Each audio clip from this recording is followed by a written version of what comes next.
시내산에서 약 1년을 머물던 이스라엘 백성들이 드디어 그곳을 떠나 광야로 행진하기를 시작하였습니다.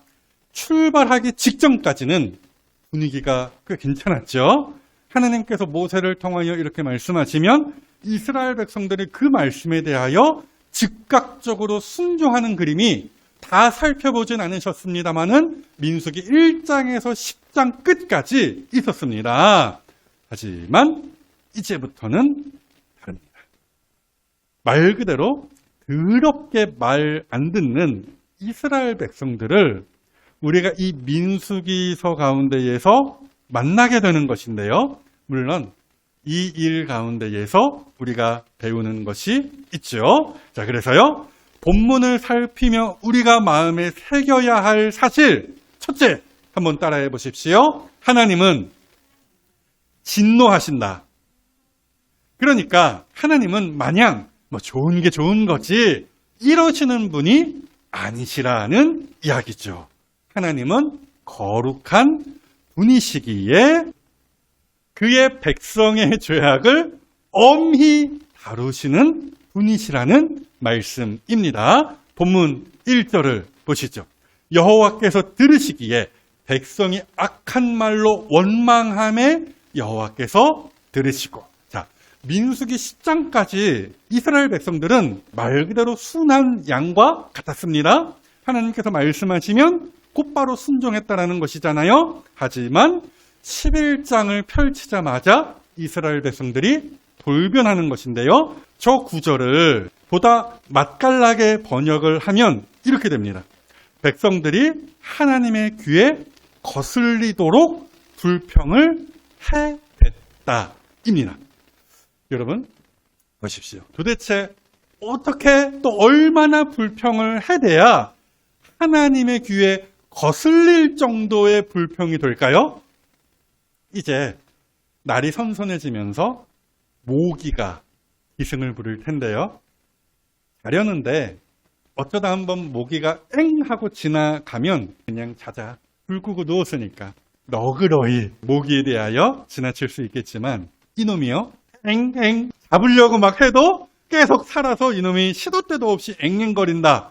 여러분 상상을 해보십시오. 그러면 당장 일어나서 불 켜고 또 불을 켜죠. 눈에도 불을 켭니다. 눈에도 불을 켜고 한 손에 F킬러를 들고서 이놈을 내가 반드시 때려잡고야 말리라.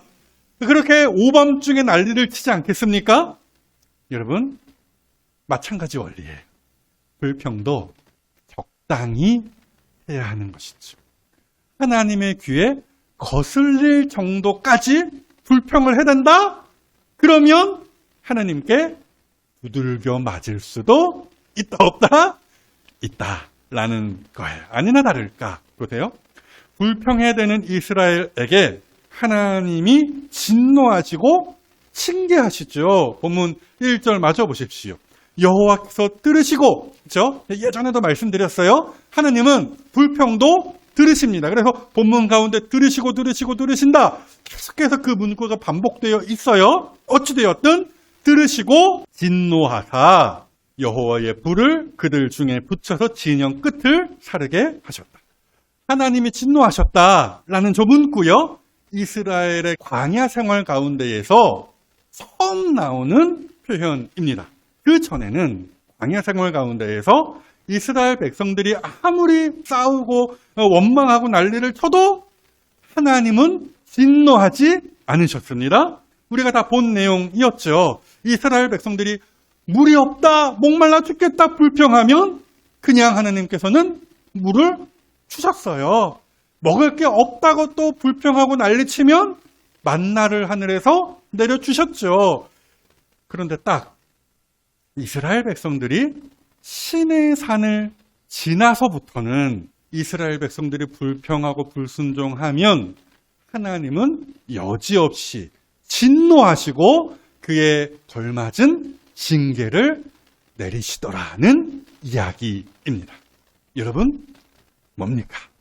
하나님이 변하신 거예요? 아니면 이스라엘 백성들이 막 나가는 것입니까? 아마 뒤쪽에 좀 더 무게감이 있겠지만 어찌되었든 대부분의 학자들이 이걸 이런 식으로 설명합니다. 언약 체결 전과 후가 다를 수밖에 없다라는 것이죠. 보십시오. 출애굽한 이스라엘 백성들이 바로 그 시내산에서 하나님과 언약을 맺었습니다. 언약 뭐예요? 쉽게 설명하면 서로 하나님과 약속하고 계약을 맺었다라는 거예요. 말인즉 하나님은 이스라엘의 하나님이 되시는 것이고, 그러니까 걱정하지 마, 내가 너희를 책임질게. 이스라엘의 하나님이 되시는 것이고, 이스라엘 백성은 그 하나님만을 섬기고 그에게 충성하겠노라 약속하고 도장 찍고 복사했다라는 거예요. 이게 언약이죠. 뿐만이 아니죠. 이스라엘 백성들이 시내산에서 언약을 체결한 바로 그 시내산에서 율법도 받았어요. 율법 뭡니까? 어렵지 않아요. 하나님만을 섬기고 그에게 충성하는 그 하나님의 백성이 마땅히 지켜야 할 법입니다. 우리가 이것을 산상수훈을 통하여 조금 맛을 본 것인데요.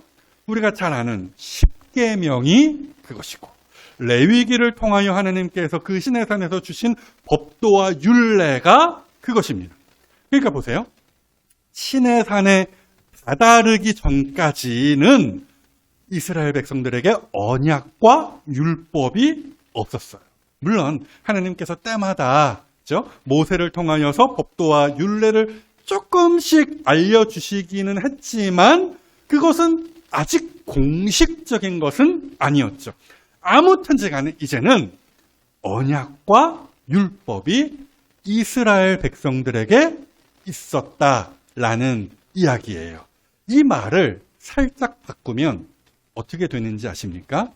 이제 하나님께서는 불평하고 불순종하는 이스라엘 백성들에게 벌을 내리실 수 있는, 그러니까 진노하고 징계하실 수 있는 근거가 마련되었다라는 것이죠.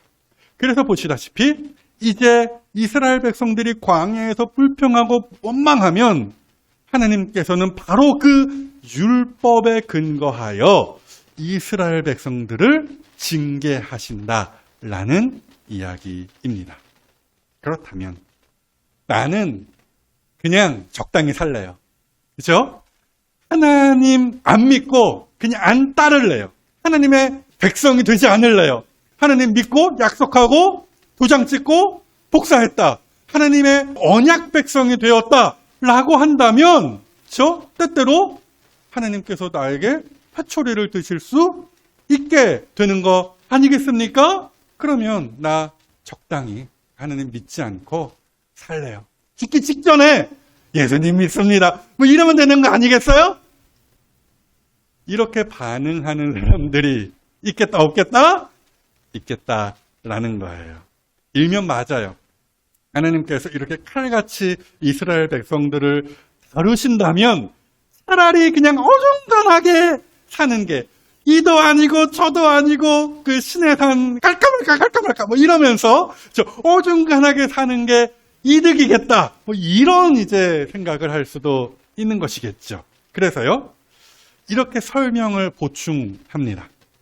이제 막 출애굽한 이스라엘 백성들은 말 그대로 아무것도 몰랐다라는 것이죠. 말하자면 어린아이와 같았다라는 거예요. 말인즉 하나님을 보고 경험하되 그게 충분하지는 않았다라는 것이죠. 애굽의 10가지 재앙을 내리신 하나님을 아는 정도, 홍해를 쫙 하고 가르신 그 하나님을 아는 정도였을 거예요.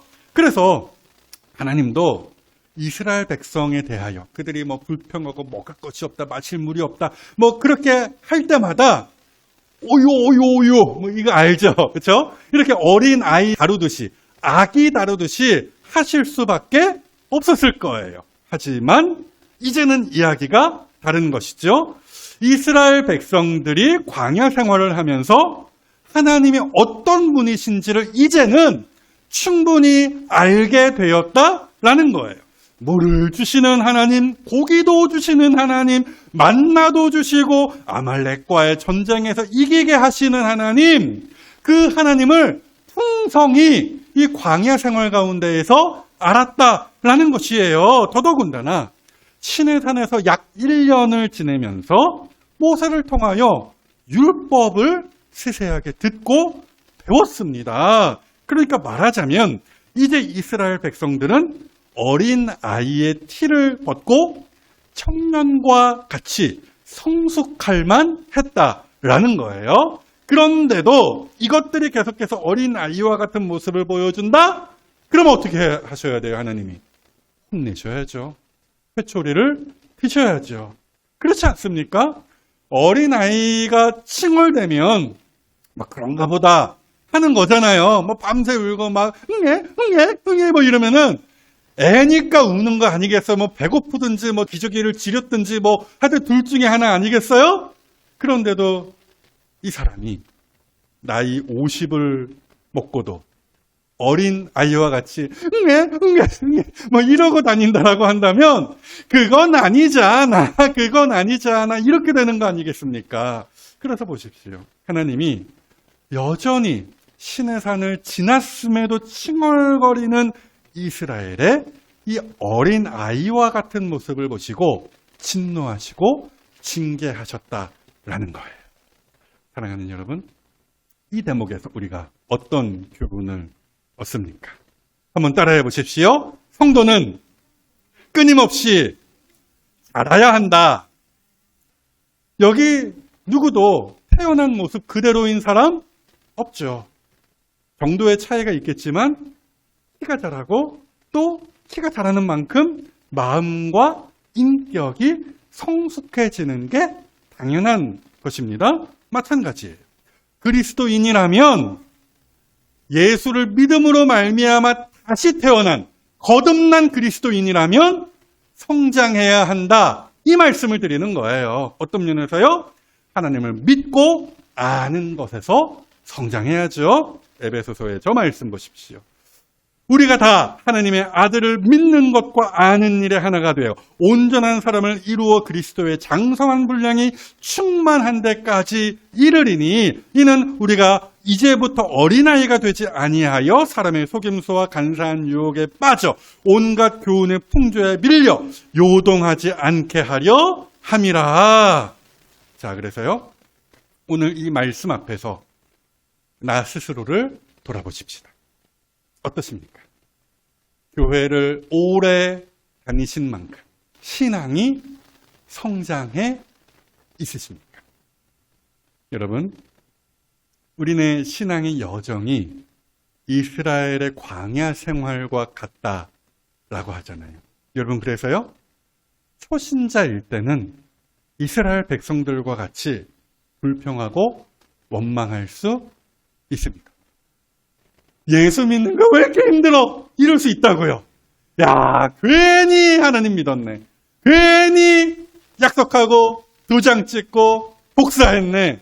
이럴 수 있다라는 것이죠. 하지만 예수 믿고 오래 믿고 이리저리 구르며 훈련받고 그 가운데에서 하나님을 이전보다 알고 사랑한다면 이제는 그 어린 아이와 같은 티를 벗어야 되겠죠. 약속하고 도장 찍고 복사한 성도답게 행하여야 하지 않겠습니까? 아까 우리가 찬송 불렀잖아요. 무슨 일을 만나도 불평원망합니다. 이게 아니었잖아요. 무슨 일을 만나도 예수 의지합니다. 바로 이 어른스러움이 예수 믿는 성도에게 있어야 한다라는 거예요. 자, 그래서요, 우리 모두에게 도전을 주는 저 말씀, 길지만 다 같이 한번 읽어봅시다. 시작! 때가 오래되었으므로 너희가 마땅히 선생이 되었을 터인데 너희가 다시 하나님의 말씀의 초보에 대하여 누구에게서 가르침을 받아야 할 처지이니 단단한 음식은 못 먹고 젖이나 먹어야 할 자가 되었도다. 무슨 말씀이에요? 성장하기는커녕 역성장, 거꾸로 갔다라는 말씀이죠. 그래서 말하기로는 거꾸로 성장하지 마시고 예수님을 믿고 아는 것에서 자라고 성장하심으로 진노와 징계가 아닌 칭찬과 상급을 받으실 수 있는 이 자리에 성도들이 다 되어주시기를 예수님의 이름으로 축복합니다. 여기에서 한 걸음 더 나아가서 본문을 살피며 오늘 우리가 뼈저리게 배우는 교훈 둘째, 한 번만 더 따라해 보십시오. 욕심이 화근이다. 보십시오. 이스라엘 백성들이 불평했을 때 불이 진영 끝을 태웠다. 아까 우리가 봤던 본문이에요. 말 그대로 하나님께서 살짝 경고하신 거예요. 게다가 모세가 이스라엘을 위하여 기도했을 때 그 불이 꺼졌다라고도 합니다. 무슨 얘기예요? 하나님은 진노하시는 중에도 자비를 베푸신다라는 거예요. 그런데 말입니다. 그 연기가 사라지기도 전에 이스라엘에게서 또다시 불만이 쏟아진다라는 것인데요. 본문 4절 보십시오.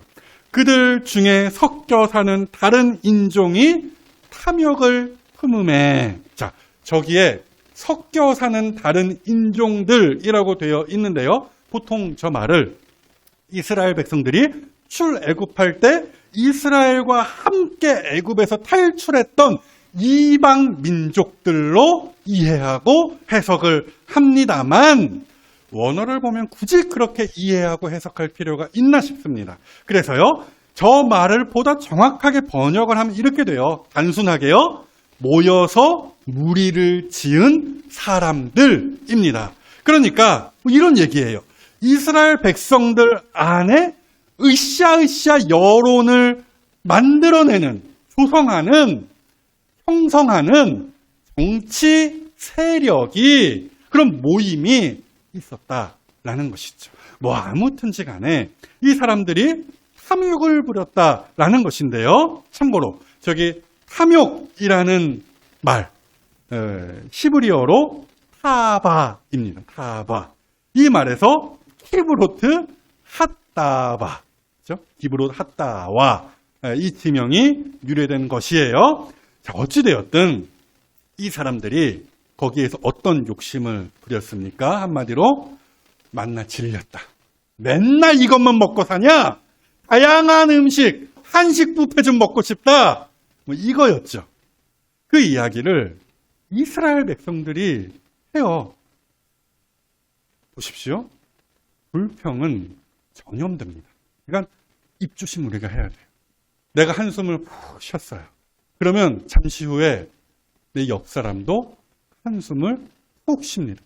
어찌되었든 보십시오. 그 이방 민족이라고도 할 수 있고 정치 세력이라고도 할 수 있는 그 사람이 염려하였더니 이스라엘 자손도 다시 울며 이르되 누가 우리에게 고기를 주어 먹게 하랴. 우리가 애굽에 있을 때에는 값없이 생선과 오이와 참외와 부추와 파와 마늘들을 먹은 것이 생각나거늘 기억나거늘. 자, 여러분 보십시오. 사람의 기억이라는 것이 왜곡되기가 참으로 쉽습니다. 생선, 오이, 참외, 부추 등등 자기들이 저 메뉴들을 애굽에서 공짜로 섭취했다라는 거 아니겠어요? 근데 아시는 것처럼 이스라엘 백성들은 애굽에서 노예 신분이었습니다. 종이었어요. 머슴이었어요. 노비였다라는 것이죠. 그런데 그들이 저 많은 종류의 음식들을 정말로 공짜로 먹었겠느냐라는 것이죠. 그럴 리가 없을 거예요. 상식적으로 생각해 보면요. 그런데도 옛날이요. 이걸 지금 외치고 있는 것입니다. 그래서 한번 따져보자고요. 노예로 살면서 인간 대접도 못 받던 시절이 더 나았을까요? 아니면 비록 광야에서 살지만 물도 있고 먹을 것도 있고 만나 있잖아요. 어찌되었든 낮에는 시원하고 밤에는 따뜻하고 하여튼 부족함이 없는 지금의 이스라엘 백성들의 형편이 더 나을까요? 보십시오. 성경이 확실히 보여줍니다. 이스라엘 백성들이 애굽에 있을 때 너무 힘들어서 맨날 울부짖으며 살았다는 이야기를 성경이 해줘요. 출애굽기 2장 말씀이었죠. 여러 해 후 애굽 왕은 죽었고 이스라엘 자손은 고된 노동으로 말미암아 탄식하며 부르짖으니 어찌되었든 다 양보해서 그래 옛날이 더 좋았다는 이스라엘 백성들의 말이 맞다 치더라도 보십시오. 이제 곧 얼마 있지 않으면 이스라엘 백성들 어디로 들어가요? 가나안 땅에 들어가요. 물론 이스라엘 백성들의 불순종으로 말미암아 가나안 입성의 그 일이 물 흐르듯 이어지지는 않았습니다마는 아무튼지 간에 현 시점에서 조금만 더 가면 진짜 말 그대로 며칠만 더 가면 광야 생활, 만나만 먹는 이 광야 생활 끝나는 거거든요. 그런데도 이스라엘 백성들은 이렇게 불평불만을 쏟아내면서 욕심을 부리고 있었다더라는 것이죠. 이에 하느님께서 이스라엘 백성들에게 뭐라고 답을 주세요? 오케이, 좋아. 내가 고기를 원 없이 먹게 해주마. 18절 말씀이 그거예요. 또 백성에게 이르기를 너희 몸을 거룩히 하여 내일 고기 먹기를 기다리라. 너희가 울며 이르기를 누가 우리에게 고기를 주어 먹게 하랴. 애굽에 있을 때가 우리에게 좋았다 하는 말이 여호와께 들렸으므로 여호와께서 너희에게 고기를 주어 먹게 하실 것이라. 뭐 중간에 여러 가지 일들이 있었습니다마는 세세하게 살펴보진 않겠고요. 아무튼지 간에 이스라엘 백성들이 꿈에 그리던 고기를 이제 원 없이 먹을 수 있게 되었습니다. 그 이야기가 저 뒤에 본문 31절에 있는데요. 바람이 여호와에게서 나와 바다에서부터 메추라기를 몰아 진영 끝 이쪽 저쪽 곧 진영 사방으로 각기 하룻길 되는 지면 위 2규빗쯤에 내리게 한지라. 자, 메추라기 예전에 한번 나왔던 애들이에요. 하나님께서 메추라기를 한번 주신 적이 있었죠. 메추리 알을 낳는 새가 메추라기입니다. 하여튼 하나님께서 주신 그 메추라기의 양이 어마어마했어요. 천문학적인 양이에요. 하여튼 이스라엘 백성들은 이제 고기를 배불리 먹을 수 있게 된 것이죠. 그런데 말입니다. 이 대목에서 이스라엘 백성들은 또 하나님의 진노를 샀고 하나님께 호도에게 혼납니다. 33절 이하를 보시죠.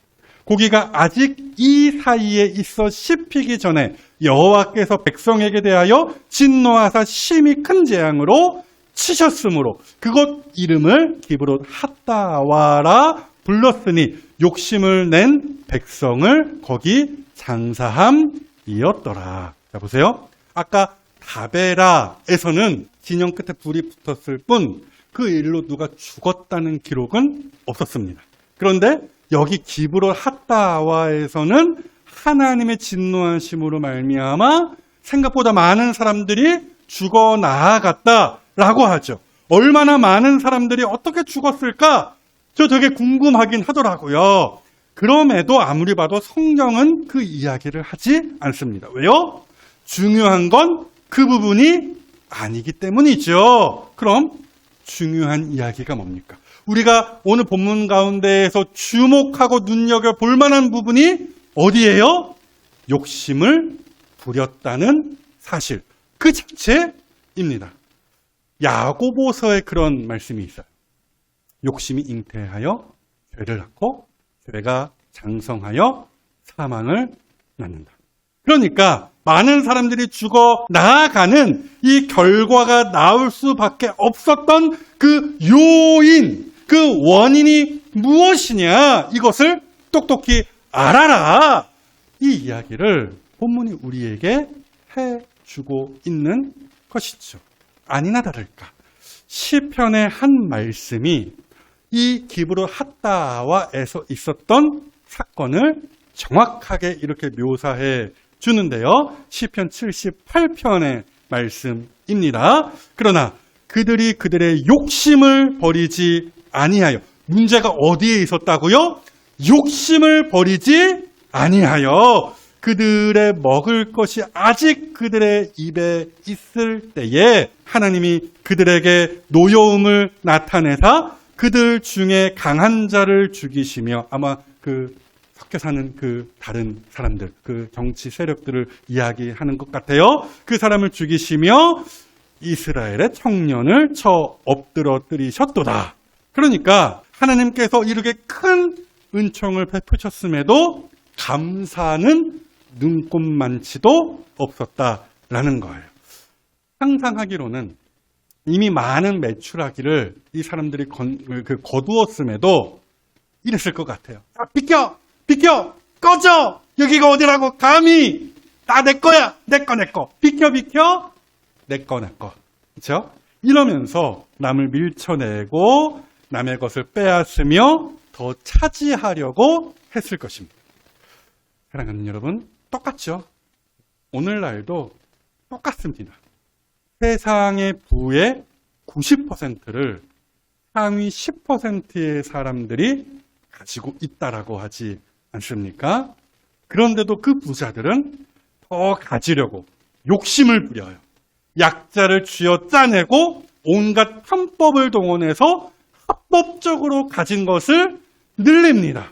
자, 그래서요, 여전히 탐욕이 판을 치는 기브로 핫다와와 같은 이 세상 속에서 우리가 성도로서, 그리스도인으로서 어떻게 살아야 하겠습니까? 우리도 불평하고 욕심을 내며 경쟁하고 남의 것을 빼앗으면 되겠습니까? 아니죠. 따라해 보십시오. 자족. 하나님은요, 우리에게 적당히 먹고 입을 만큼을 충분히 허락하십니다. 그걸 아는 성도는 욕심을 부리지 않아요. 보세요. 이스라엘 백성들에게 만나가 이미 주어져 있었어요. 그런데도 그거 가지고 충분하지 않다는 거죠. 더 많은 갖가지 다양한 음식을 먹고 싶었다. 욕심을 부린 거 아닙니까? 성도는 그렇지 않아요. 도리어 하나님 덕분에 내게 부족함이 없노라 감사하며 찬양하는 거예요. 이것이 자족의 삶이죠. 뿐만이 아닙니다. 한 번만 더 따라해 보십시오. 나눔. 그렇죠? 어떻게 살아야 돼요? 나누며 살아야 된다는 거예요. 감자탕 교회라는 책으로 한때 굉장히 유명세를 탔던 광염교회라는 교회가 서울에 있습니다. 거기에 참 본받을 만한 전통이 하나 있는데요. 그게 뭐냐? 물건을 자연스럽게 흘려보내는 전통입니다. 가령 교회에 새로 컴퓨터를 하나 맞췄어요. 그러면 기존에 사용하던 그 컴퓨터, 남아도는 컴퓨터가 될 수 있거든요. 뭐 어디 가서 또 사용할 수도 있겠지만 남아돌 수 있어요. 그러면 그것을 필요한 교회에게 공짜로 내어주는 거예요. 마찬가지로 악기를 새로 샀어요. 건반 한 200만 원, 300만 원 하는 거, 새 거를 하나 샀어요. 좋은 것으로 샀어요. 그러면 기존에 쓰던 악기, 그 건반, 먼지만 쌓이게 되는 거거든요. 그러면 먼지 쌓일 수밖에 없는 악기를 필요한 교회로 자연스럽게 넘겨줍니다. 말이 쉽죠? 결코 간단한 일은 아닐 거예요. 그럼에도 그 교회는 하나님께서 주신 것에 감사하며 만족하며 필요 없는 것을 과감히 포기하고 자연스럽게 필요한 곳으로 흘려보내더라는 것이죠. 여러분, 하나님께서 우리에게도 마찬가지로 먹을 것과 입을 것을 넉넉하게 공급하여 주심을 믿으시죠? 그렇다면 우리도 나누고 흘려보내는 일에 도전했으면 합니다. 요즘 어르신들은 잘 모를 수 있겠지만 당근이라는 좋은 도구가 있어요. 나에게 필요 없다라고 판단되는 물건이 있다면 당근을 통하여 나누십시오. 그것이 필요한 사람에게 거저 주십시오. 뭐 그것을 되팔이하든 뭐 어떻게 하든 그것은 그 사람 서간이고요. 나누십시오. 그렇게. 그렇죠? 비단 물질만이 아니죠. 관계 가운데에서도 마찬가지입니다. 하나님께서 나에게 베푸신 모든 은혜에 감사하며 이웃을 선대하는 것, 이웃에게 은총을 베푸는 것, 이것 역시 성도에게 합당한 모습이에요. 에베소서 4장의 저 말씀 보시죠. 서로 친절하게 하며 불쌍히 여기며 서로 용서하기를 어떻게 하라? 하나님이 그리스도 안에서 너희를 용서하심과 같이 하라.